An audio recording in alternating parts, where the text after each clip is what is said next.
Muito bem, como prometido, estamos de volta para darmos continuidade à quarta aula de cinemática. Hoje vamos corrigir mais 5 questões de velocidade média. E se você estiver aí acompanhando, fazendo os exercícios, com certeza vai ficar afiado no assunto. Vamos lá!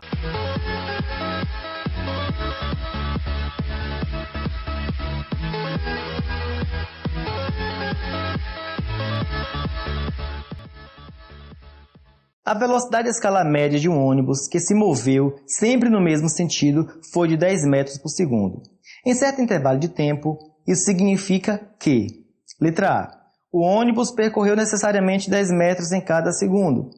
Letra B, o ônibus iniciou o movimento no espaço 10 metros. Letra C, é possível que o ônibus tenha percorrido 10 metros em cada segundo. Letra D, certamente, o ônibus nunca parou durante o intervalo de tempo considerado. E letra E, o ônibus não pode ter percorrido 15 metros em algum segundo. A letra A fala que o ônibus percorreu 10 metros a cada segundo. Bom, pelo fato da velocidade média do ônibus ser de 10 metros por segundo, isso não significa que ele percorreu 10 metros a cada segundo necessariamente. 10 metros por segundo é apenas a velocidade média do ônibus. A letra B afirma que o ônibus iniciou o seu movimento no espaço 10 metros. Não, a velocidade dele é de 10 metros por segundo. Isso não dá informação suficiente para sabermos qual a sua posição inicial, nem tampouco qual a sua posição final. Só sabemos que a sua velocidade média foi de 10 metros por segundo. A letra C. É possível que o ônibus tenha percorrido 10 metros a cada segundo. Essa letra é verdadeira, porque ela não está afirmando que o ônibus percorreu 10 metros por segundo a cada segundo. Ela simplesmente falou que é possível que ele tenha percorrido 10 metros a cada segundo. Só não podemos afirmar isso aí. Logo, a alternativa C certamente será verdadeira. A letra D. Certamente, o ônibus nunca parou no intervalo de tempo considerado. Ele, mais uma vez, afirma: certamente o ônibus nunca parou. Não podemos realmente afirmar isso aí. Só temos a informação da velocidade média. Ele pode ter desenvolvido outras velocidades, ele pode ter parado, ele pode ter andado, ele pode ter percorrido um trecho com velocidade bem abaixo dos 10 metros por segundo, pode ter percorrido trechos com velocidades acima de 10 metros por segundo, mas a média foi de 10 metros por segundo. Ele pode ter parado sim, então a letra D é falsa. E vamos analisar por último agora a letra E. O ônibus não pode ter percorrido 15 metros em algum segundo. Bom, como falei na letra D, acabei de falar na letra D, ele pode ter desenvolvido qualquer velocidade durante esse intervalo de tempo, inclusive acima de 10 metros por segundo, 15 metros por segundo, ele pode ter desenvolvido sim, ok? Só não podemos afirmar isso aí. Então a letra E é falsa, tá bom? Então vamos à próxima questão. Questão número 7. Um automóvel inicia uma viagem no quilômetro 100 de uma rodovia às 10 horas da manhã, T1, chegando ao quilômetro 340 às 14 horas, T2. Calcule a velocidade à escala média do automóvel. Essa é a questão relativamente fácil. Oferece todos os dados, é só destacarmos esse dado e substituí-lo na fórmula de velocidade média e tudo estará resolvido. Então, vamos lá. De acordo com a leitura da questão, a posição inicial, S1, corresponde a 100 km. E a posição final, S2, corresponde a 340 km. O tempo inicial da viagem corresponde a 10 horas e o tempo final, T2, corresponde a 14 horas. Velocidade média é igual à variação do espaço sobre a variação do tempo, que é igual a posição final, S2, menos a posição inicial, S1, dividido pelo tempo final, T2, menos o tempo inicial, T1. Isso vai ser igual a 340 menos 10, dividido por 14 menos 10, que vai ser igual a 240, dividido por 4, isso vai ser igual a 60 km por hora. Então, foi uma questão realmente fácil, mas qualquer dúvida é só deixar nos comentários. Questão número 8. Um automóvel parte do quilômetro 73 da via Anhanguera, às 16 horas e 45 minutos, e chega ao quilômetro 59 às 6 horas e 55 minutos. Calcule a velocidade à escala média do automóvel nesse percurso. Essa questão tem o mesmo perfil da questão anterior, mas devemos ficar atento à unidade de tempo. Isso aí é uma observação importante para todas as questões. Sempre fique atento às unidades. As unidades têm que se comunicar. Se eu estou olhando a distância, por exemplo, a distância está em metro, todas as distâncias têm que estar em metro. Se eu estou olhando o tempo está em hora, todo o tempo tem que estar em hora. Então, nessa questão aí, eu tenho o tempo em horas e minutos. Então, vamos colocá-lo todo em hora para depois resolvermos a questão. Vamos lá. De acordo com a questão, a posição inicial corresponde a 73 km. A posição final, S2, corresponde a 59 km. Logo, ΔS vai ser igual a 59 menos 73, que é igual a menos 14 km. Então, já a observação importante aí é que a variação de espaço foi negativa. Vamos ficar atento com isso aí. O tempo inicial foi 6 horas e 45 minutos. O tempo final, T2, igual a 6 horas e 55 minutos. Logo, ΔT vai ser igual a T2 menos T1, que é igual a 6 horas e 55 minutos, menos 6 horas e 45 minutos, que é igual a 10 minutos. Porém, a questão quer resposta em quilômetros por hora. Então, vamos pegar esses 10 minutos e transformar em hora. Transformando 10 minutos em horas, vamos ter ΔT igual a 10 dividido por 60, pois de minutos para horas é só dividir por 60, que vai dar 1/6. Podemos certamente dividir 1 por 6, mas vai dar uma dízima periódica. E aí eu aconselho, não trabalhe com dízima periódica no meio de cálculo. Sempre opte por frações. Pois se você trabalhar com a dízima periódica, você vai precisar aproximar esse valor e no final o cálculo pode não dar o valor esperado.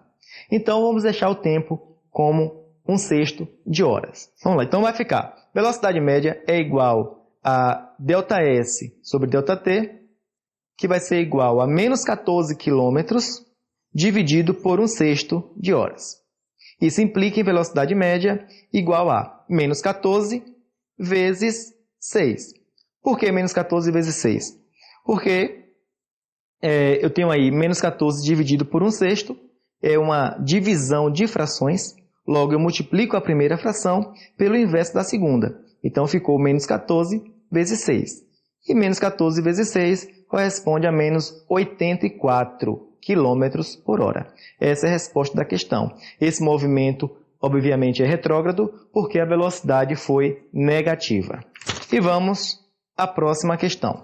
O motorista de uma transportadora recebe seu caminhão e sua respectiva carga com a incumbência de levá-la a um local distante 340 km por rodovia, tendo 6 horas de prazo. Após ter percorrido 130 km em 2 horas e 15 minutos, teve um pneu estourado, que levou 45 minutos para ser trocado. Qual deve ser a velocidade média a ser desenvolvida no restante do percurso para a carga chegar no horário? Essa questão inicialmente parece um pouco complicada, mas fica fácil quando você procede da seguinte forma. Vamos pegar o que nós temos de distância no total, que é o ΔS total. Vamos pegar o nosso tempo total. Aí vamos ver qual foi a distância que ele percorreu e qual foi o tempo que ele gastou nesse total até ele parar, até a primeira parada. Com isso, vamos ter a distância restante dos 340 km e vamos ter o tempo restante das 6 horas. É só calcular a velocidade média dessa distância restante com o tempo que resta também. Vamos lá. O ΔS total corresponde a 340 km. Porém, no primeiro momento, ele percorreu 130 km, o que resta 210 km a serem percorridos. O tempo total corresponde a 6 horas. Porém, ele percorreu 2 horas e 15 minutos inicialmente e ficou 45 minutos parado. Somando esses dois tempos, dá 3 horas. 6 horas menos as 3 horas, sobram 3 horas. Agora é só calcular a velocidade média. Velocidade média é igual a ΔS sobre ΔT, que é igual a 210 km, que é o espaço que resta, dividido por 3 horas, que é o tempo que resta, que é igual a 70 km por hora. Logo, a velocidade média que tem que ser desenvolvida no restante do percurso para que a carga chegue no horário deve ser de 70 km por hora. Questão de número 10. Um avião percorre 1.920 km em 1 hora e 20 minutos. Considere a velocidade do som no ar igual a 340 metros por segundo. Calcule a velocidade à escala média do avião nesse percurso, em metros por segundo, e verifique se ele é ou não supersônico. Então vamos à resolução. Observe aí que temos duas unidades de distância diferente, o quilômetros e o metro. Temos 3 unidades de tempo diferente, horas, minutos e segundos. Então, devemos ficar atentos a esse tipo de questão, porque parece fácil, mas se você vacilar na transformação de unidades, você vai acabar errando essa questão. Para não vacilar nesse tipo de questão, preste atenção como essa questão deve ser resolvida. O ΔS é igual a 1.920 km. O ΔT corresponde a 1 hora e 20 minutos. A velocidade do som no ar corresponde a 340 metros por segundo. O que nós devemos fazer aí é achar a velocidade em metros por segundo e comparar com a velocidade do som. Se for maior, será supersônico. Se for menor, não será supersônico. Primeiramente, vamos achar essa velocidade em quilômetros por hora. E por último, vamos utilizar aquela regrinha da última aula, dividir por 3,6 e achar o valor em metros por segundo. Antes disso, devemos transformar esses 20 minutos em horas, para que o tempo fique apenas em uma unidade. Logo, 20 minutos é igual a 20 dividido por 60, que é igual a 1/3 de horas. Se você for dividir isso aí, vai dar uma dízima periódica. E mais uma vez, eu aconselho não trabalhar com dízima periódica. Sempre opte por frações, pois o resultado pode não dar certo no final. Ou melhor, você vai aproximar e o resultado vai ser sempre um valor aproximado. Então agora é só somar 1/3 de horas a 1 hora. 1 hora mais 1/3 de horas corresponde a 4/3 de horas. Agora é só calcular a velocidade média do avião. Velocidade média é igual a ΔS sobre ΔT, que é igual a 1.920 km dividido por 4/3 de horas. Aqui multiplica a primeira fração pelo inverso da segunda, que vai dar 1.920 vezes 3 dividido por 4. Simplificando 1.920 por 4 dá 480. Então fica 480 vezes 3. Que é igual a 1.440 km por hora. Essa é a velocidade do avião. É possível afirmar que esse avião é supersônico?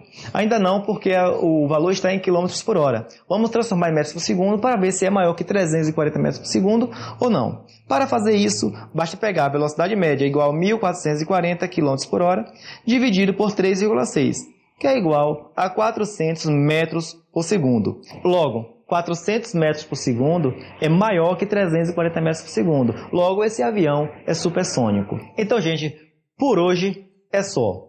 Eu agradeço aí a companhia de vocês. Não se esqueça de curtir, de se inscrever no canal. Isso vai incentivar bastante a fazer mais aulas como essa.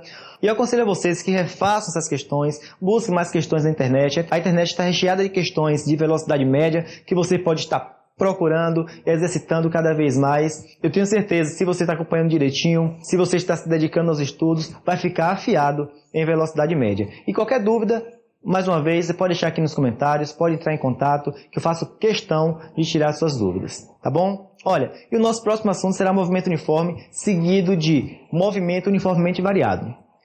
Ao término do movimento uniformemente variado, eu irei fazer uma aula com resolução de questões apenas com questões do Enem, pegando todo o assunto que eu trabalhei até movimento uniformemente variado. Vou fazer uma revisão do Enem para você que está se preparando para o Enem. Então, acompanhe todas as aulas para não ficar para trás e foque nos estudos.